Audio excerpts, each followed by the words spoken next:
So I'm going to keep it a buck and say that this new leaked trailer, I'm hoping that it is fan made. I really am, because I am not in the mood for anything sequel related when it comes to movies, even if it's the most well directed, like Jon Favreau's on there, all these different heavy hitters that have created a new surge of Star Wars enthusiasm through The Mandalorian. Boba Fett's decent, things like that. Like, even if they're behind the helm of something sequel related, I really still don't want it.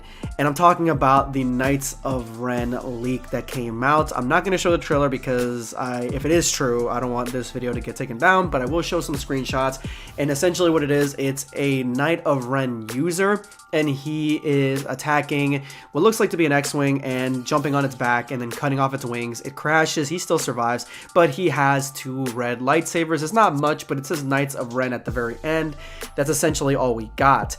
It looks cool, looks interesting. Do you guys remember the Knights of Ren? They were at the end, they were the 3rd movie, the last movie of the sequel trilogy, the Rise of Skywalker.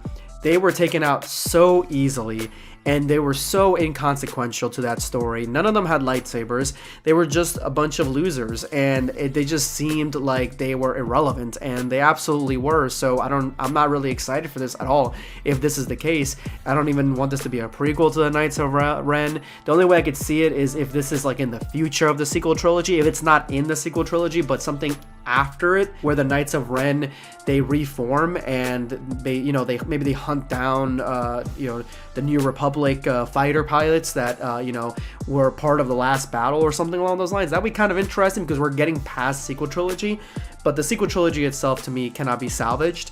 It is it just can't be salvaged with adding a movie that either fits prequel to it or is trying to mix in that universe. You have to go beyond it or before it. You have to completely ignore it for at least 10-15 years, and then once the animated series comes out for the sequel trilogy and it's fucking bananas and awesome, that's when you want to add more stuff to that world. But because right now, I'm telling you, I'm just not excited for it. But if this is the future, then I mean a little bit more. It'd be cool to see. To me, I always thought, even though I hated the ending of The Rise of Skywalker, I hated when Rey was like Rey Skywalker, left a bad taste in my mouth, even though she's a Palpatine. I think her design, her journey, everything she went through, and who she ends up being at the end, and there's like a lot there you could do with Daisy Ridley's character, yellow lightsaber and all, being like a Jedi in between the Sith and the light side, something along those lines. You could do that and make a whole new wave of Jedi that would be kind of in the middle or whatever, with neutral colors, not blue, not green, not maybe purple or something, or maybe not purple because that's for Mace Windu, but something along those lines. All have yellow, white, things like that. That would be kind of interesting. And if this fits something in the future with like the Knights of Ren track down all those Jedi as well, that'd be kind of interesting. If you're trying to remake the sequel trilogy to make it better with like an older Daisy Ridley, I could get behind that. But anything within the sequel trilogy, the 3 movies, or trying to answer questions right before, like a young Kylo Ren or something, please no. Just abort it. But hopefully, I'm just hoping it's fan made. Let me know what you guys think. This is going to be Sunscape signing off. Take care, guys.